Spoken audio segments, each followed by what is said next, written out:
All right, good morning, everyone. I'd like to call to order this meeting of the Regional and Corporate Services Committee of the Fraser Valley Regional District for March 9th. But first, I would like to do a land acknowledgement.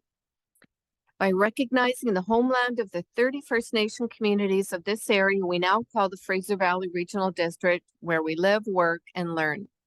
Important decisions that we make at a local government level can affect First Nations communities and Indigenous peoples and organizations in many different ways, both today and in the future. So as part of our collective responsibility, I commit that we continually examine the work that we do to ensure that our project, plans, initiatives, and discussion are guided by the principles of inclusion, collaboration, and reconciliation. And because yesterday was International Women's Day, I would like to particularly honor the women of First Peoples. So thanks. So with that in mind, we will continue on with the meeting. First item, please. Thank you. So looking for approval of the agenda, and late items. So moved, Madam Chair. Moved by Dr. Facio, seconded by Director Pranger. All in favor? Carried. Next item, please. Next is 4.1. We have a presentation on the Cedar Network update.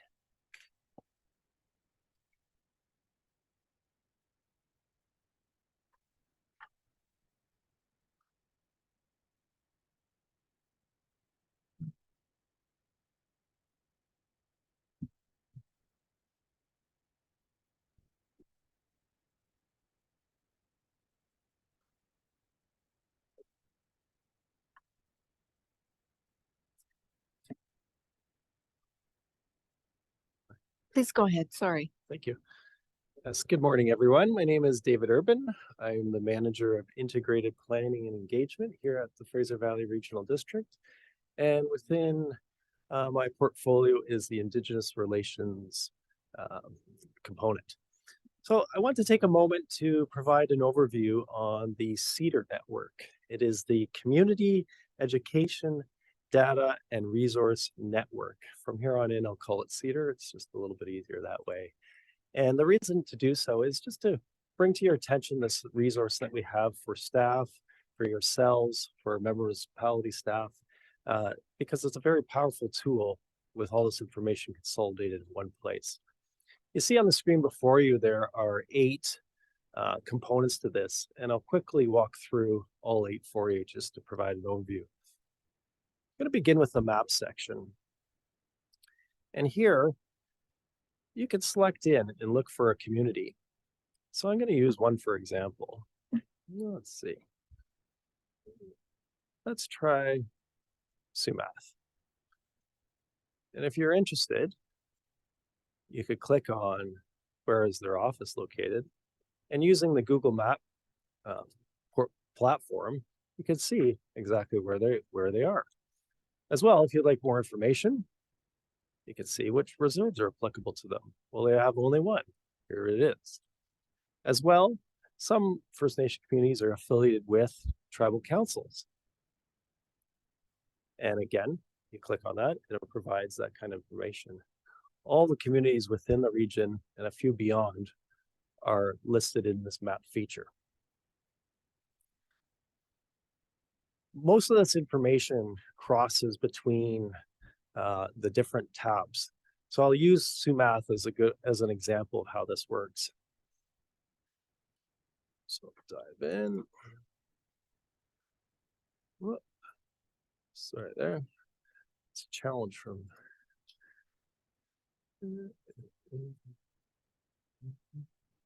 Sumath. So here again, Sumath. But before I click on them, you'll see this screen has a little more information. It's just saying the name, where they're located, but a really important feature is the pronunciation. I find that staff use this, and maybe yourselves, I see some heads nodding, which is a good sign. That's the point. So I just, for example, want to show you how this works. It's a quick click. Sumas or Samath. And there we are. Awesome. Great to hear the awesome comment, because I feel the exact same way. There's times when I go into a meeting and I'm even in the vehicle And arriving there, I said, one last time, I have this on my phone. And I see more nods because I'm not alone. And it is fairly mobile friendly, this website. So I'll quickly have this up, play it a few more times just to build some confidence, and then go into the meeting and feel like, all right, I'm ready to go. So let's dive a little deeper. Here's the Sumath page. All this information, I should say, is collected from what's existing on the World Wide Web, or also known as the internet. And it's just an overview. It gives the user an ability to understand a little bit more about what's going on there. So again, quick summary. We won't go into it too much, but you'll see here, where are things at? Are they in land code? What does that mean? You get a pop-out screen. Are they in the treaty process? And these are features we want to enhance as we go forward. If they are in treaty process, can we share what's public on the through the treaty process and link it to this site? I think we can. So these are things we're looking to do going forward. Again, I've explained, there's the map that relates to what we saw earlier when you're just in the mapping feature. Public documents that are online. There's a tool that scrubs and looks for these this information. We're able to bring this into this network and share it here as a consolidated place. I find this tool very helpful. The contacts, who should I be reaching out to? And it's broken into the chief and council, the governance, and then from a staff perspective down below. And then tying to the map is the physical address in the page there. Now, what we're able to do is, again, through the automated system, find the public information related to the governance, but the onus is on staff. We take the time and hear from our colleagues and update this section because, like any organization, you have staff change. I was mentioning the documents you saw before. Here's a consolidated list of all the various documents throughout the region that we've compiled here. Won't dive too far into that. An interesting tool is the Learns page. And here there's information to help one learn a new aspect related to the Indigenous communities broadly and also specifically. So there's a number of programs listed there. I think one of my favorites is the library, and this is a good resource to be aware of. On the second floor in the lunchroom, there's a bookshelf with 85 different resources that can be checked out. So just like the Fraser Valley Regional Library, you could sign a book out. Here, what do you know? This is what I'm reading at the moment. Got my copy with me. Checked it out, and away we go. I encourage you, if there's interest in this subject matter, peruse the list, see if there's something that might be of interest. If there's something that's missing, we do want to hear that as well. And we can look to add to the library.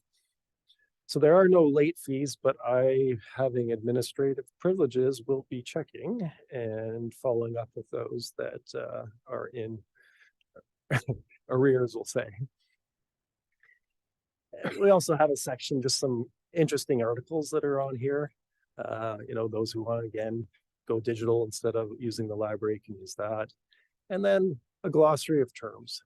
A lot of people have said, well, what's this acronym, or what's this word mean? And a good example is, I'll use the word Indigenous. Where does this come from? Why is it used? How is it different than Aboriginal? Well, here's the two terms kind of explained. And we took that a step further in the frequently asked questions section, where some of those questions that have been asked, we all have in mind. We've tried to answer some of that. And here, not only do you have the definition on the other tab, but you have a little bit of explanation in the FAQ section. So this site's been around since 2016, and we're in the process of considering some improvements.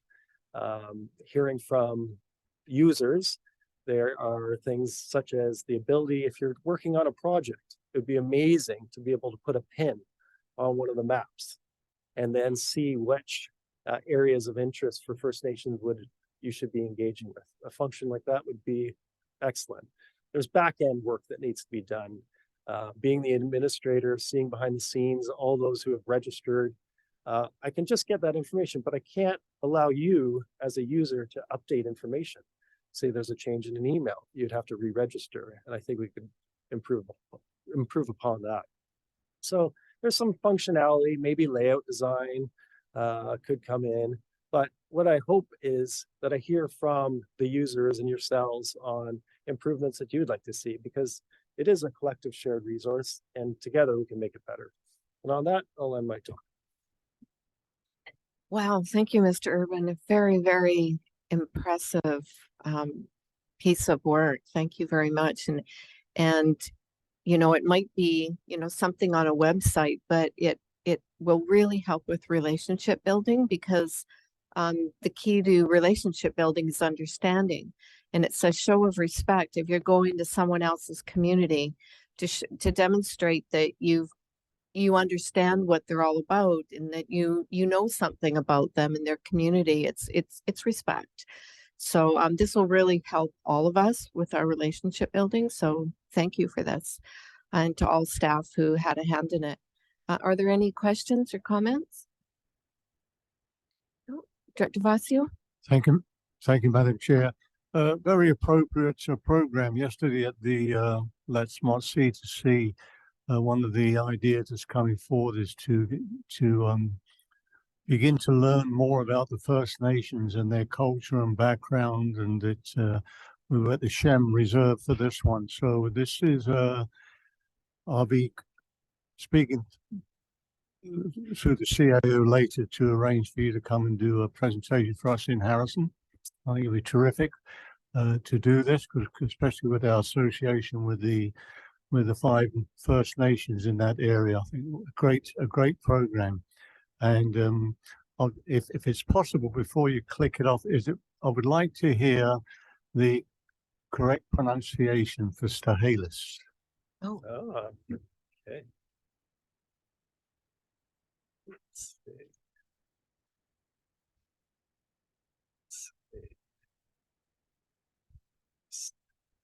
It's my eyes from this distance.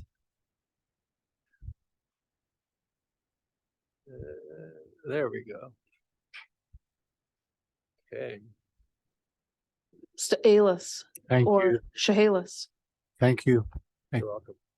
that's interesting. So you can say it both ways, and that's Mhm. appropriate. Yeah, and that's why I featured Sumath. Last time I was there meeting with staff, I asked, is there a preference between Sumath and Sumath? And kind of trying to understand which one is more appropriate or not. And direction wasn't as clear as I was hoping for, but it's in that vein, that understanding and learning by showing that there are 2 options. The next stage is, well, what one is preferred and when should you be using it? We've been using Samath because we feel it's, you know, they're more traditional, and I think we've been told that's what they prefer. So that's what we've been doing. So Excellent feedback. thank you. All right. Anyone else? Director Adamo? Thanks very much. Wonderful presentation. I really enjoyed reading that the other day as well, and going through it and registering on site or online so that I can have access to it. A couple things. In some of the information, there's outdated stuff. If we see that, do we go directly to you, or do we, like for Yale First Nation, for example, has some staff turnover or had some improvement or increased staff? So how would you like us to do that? Yes, through the chair to Director Adamo. Thank you. That's exactly it. That's why I was featuring what gets updated automatically and versus staff driven. So yes, if you do see something, when I'm in there, I'm looking and double checking. You could use the ask for help that comes to me, that function, and I'll note Yale, and glad to pick that up as well. Thank you. Anyone else? Right. I don't believe we need a motion we can just proceed to the next item. Excellent. So the next item is 5.1. It's just the draft Regional and Corporate Services Committee meeting minutes of February 2nd, 2023. Sorry. Move recommendation. Moved by Director Facio. Do we have a seconder? Second, Director Smith, all in favor? Motion's carried. Next item. Next is 6.1, which is public feedback on the FVRD 2023 to 2027 financial plan. We have a verbal report by our CFO. Okay. Good morning. I would like to provide a short update on the FARD's consultation process for the 2023 to 2027 financial plan. Each year, the FVRD's process is evolving in efforts to meet or exceed the Local Government Act's requirement for public consultation on the financial plan. We continue to strive for transparency, balanced with providing meaningful information at the right points in time. For example, after the board had the opportunity to see the whole plan at the Committee of the Whole. So this year, following the Committee of the Whole meeting on February 16th, our teams worked to publish the financial plan on the Have Your Say website. This information went live on February 17th, and we closed the official feedback period on March 3rd in order to allow time this week to review and consider any impacts on the budget. The site includes graphical representation of the FVRD and its high-level financial impact, summary information, timelines, a section for frequently asked questions, a timeline of the financial plan's development process, detailed presentations for each of the budgets, as well as municipal and electoral area summaries. Members of the public were able to post comments on the site or send emails directly to the finance department. We used social media to draw attention to the site and invite participation. The detailed presentations for each budget, as well as municipal and electoral area summaries, were also all printed and available at our reception area with forms ready for members of the public to provide in-person written feedback. In addition to the website, we created a brochure for board member reference and/or distribution. So in terms of engagement and feedback, we received, we saw 107 site visits. Within that, we had 4 documented comments on the site, each of which will be included as part of the appendix to the board report for the budget coming in March. To summarize those comments, one individual inquired about our readiness for floods. One inquired what we do with the money that we get and requested that we stop Airbnbs in their area. Another focused on quarries, and the last one commented about displeasure with the public consultation process. We received 1 phone call to the finance team. The individual was encouraged to document his comments on the Have Your Say site. And that particular individual was from Area C and was requesting that taxes not exceed 6%. We did not receive any visitors to reception. So based on this feedback, we will not be making any amendments to the financial plan as a result of the comments we received to date, but we will continue to review our processes and strive to improve the public consultation period going forward. Thank you. Thank you. Are there any questions? No? Sure, Director Yep, Dickey. thank you, Madam Chair. Just wanted to thank the finance staff for all the work they've done on this. It's especially on the electoral area side, this is a very complicated process and it's certainly appreciated. Thank you. Thank you. Well said. Just before we move on to the next item, with the last presentation, the presentation was up on the screen and I wasn't able to see the directors that are participating virtually. So I just wanted to back up and see if they had any questions on the Cedar Network. No, you're good? Awesome. Okay, thanks. Next item, please. Next is 7.1.1, which is an information item on a new invasive insect, the brown marmorated stink bug. I'm sure staff would be happy to answer any questions that the committee has. Anyone? Just one question through the chair. Where is this exactly? Do we have it in is it everywhere? It's in my house. Is it really? Yes.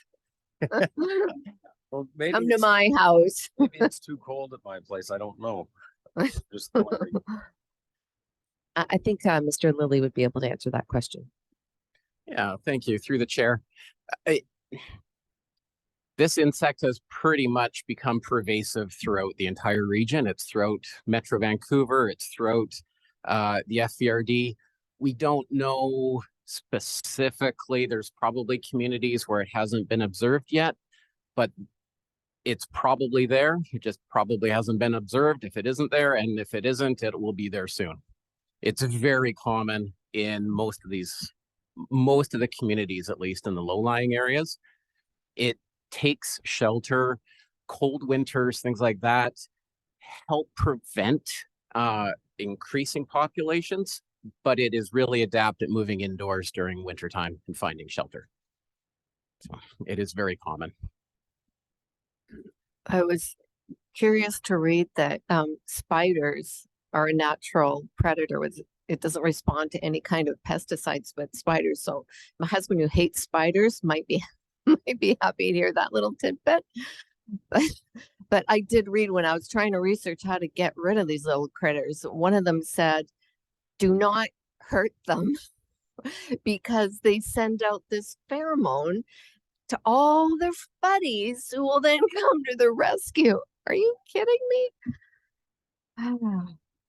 Anyway, any other questions on this? Director Johnson. Thank you, Madam Chair.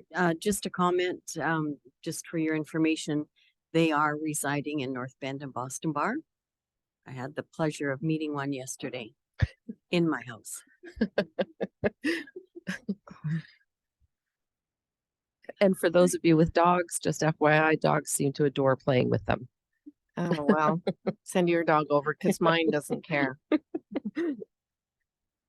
All right, so we don't need a motion to receive on Nope. that one either. So next item, Next is 7.2.1, which is an agricultural land lease for the Fraser Valley Regional Air Park. There is a motion for your consideration. do we have a mover of the motion? Director Papa, seconded by Director Pranger. All in favor? None opposed? Okay, motion's carried. Next item. Next is reports by directors. Any reports by directors? No? Everybody must have work to do to get back to So next item. moving down to public question period for items relevant to the agenda. I see that we have no one joining us in the boardroom today, but perhaps we can turn things over to our corporate officer, Jamie Van Ness. Thank you. We do not have any members of the public joining us on Zoom, and we have not received any written questions or comment. All right, So with that, we look for a resolution to close the meeting. So moved, Madam Chair. moved by Director Fazio, second Director Johnson, all in favor. Motion's carried. Okay, if you just give us 2 or 3 minutes to close the room. Okay.